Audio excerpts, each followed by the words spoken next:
ঝড়টা উঠেছিল কিন্তু আর অনেকদিন আগে। আপনারা এখানে যারা আছেন তারা সকলেই জানেন এবং দেশ বিদেশে ছড়িয়ে থাকা সমস্ত বাঙালি জানেন যে যত দিন যাচ্ছে তত রিমার্ক হার্লেনের ঝড়টা আরো বেগবান হচ্ছে। রিমার্ক হার্লেনের ঝড় গোটা পৃথিবীতে বয়ে যাচ্ছে, শুধু বাংলাদেশেই নয়। আমি প্রথম দিনই বলেছিলাম একটা গর্বের নাম হবে রিমার্ক হার্লেন,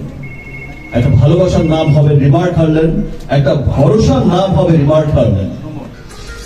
এবং সেটা আমরা সত্যি সত্যি দেখছি। আমি সেদিন বলেছিলাম যে বাংলাদেশের অর্থনীতিতে রিমার্ক হার্লেন একটা বড় ভূমিকা রাখবে, সেটা হচ্ছে। আমি বলেছিলাম যে কর্মসংস্থানের ক্ষেত্রে লক্ষাধিক মানুষের কর্মসংস্থানের ব্যবস্থা ইনশাল্লাহ আমরা করব, সেটা লক্ষ লক্ষ লক্ষ ছাড়িয়ে যাবে ইনশাল্লাহ উইদিন শর্ট টাইম।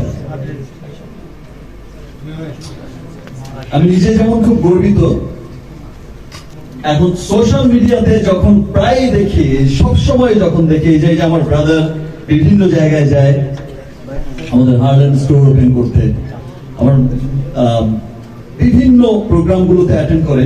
তখন শুধু একটা শব্দ খুব ভালো লাগে, এই যে সাধারণ মানুষরা, দেশের মানুষরা, প্রত্যেকটা মানুষ যে নিজের মন থেকে বলছে উই লাভ হার্লেন, একটা স্লোগান হয়ে গেছে উই লাভ হার্লেন। এই স্লোগানটা কিন্তু ভালোবেসেই দিচ্ছে, বিকজ দেখেন এই যে আগে আমাদের কি হতো যে আমরা শুধু একটা অথেন্টিক, একটা ভালো পণ্য, ভালো কালার কসমেটিক্স, ভালো স্কিন কেয়ার, এই ধরনের পণ্য কিনতে আমরা কিন্তু বছর শেষে ভেবে রাখতাম আমরা কখন বিদেশে যাব ঘুরতে, থাইল্যান্ড, সিঙ্গাপুর, যে দেশে যায় আমরা বিদেশে যাব ঘুরতে, এবং সেখান থেকে হচ্ছে আমরা সারা বছরের একটা বাজেট করে আমরা আমাদের স্কিন কেয়ার, আমরা আমাদের কালার কসমেটিক্স, আমরা আমাদের ব্যবহারে সমস্ত পণ্যগুলো নিয়ে আসবো। বিকজ আমাদের এইখানকার প্রতি কোনো ভরসা ছিল না যে আমি কোত্থেকে গিয়ে কি প্রোডাক্টটা কিনবো সেটা আমারই ক্ষতির কারণ হয়ে দাঁড়াবে, আমি কোন দোকান থেকে গিয়ে কি প্রোডাক্ট কিনে নিয়ে আসবো আর সেটা আমার স্কিনটাকে ড্যামেজ করবে, আমার স্কিন ক্যান্সার হয়ে যাবে,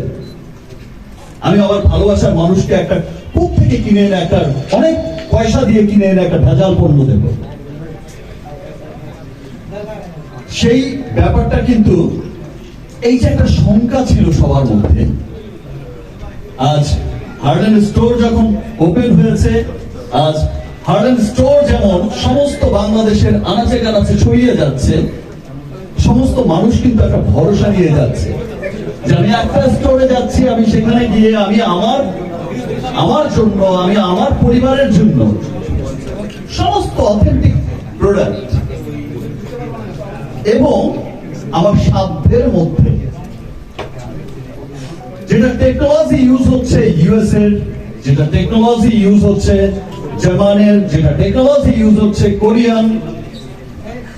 পুরো পৃথিবীর উন্নত দেশগুলোর R&D কে সঙ্গে নিয়ে R&D করা হচ্ছে পৃথিবীর সমস্ত উন্নত দেশগুলোতে।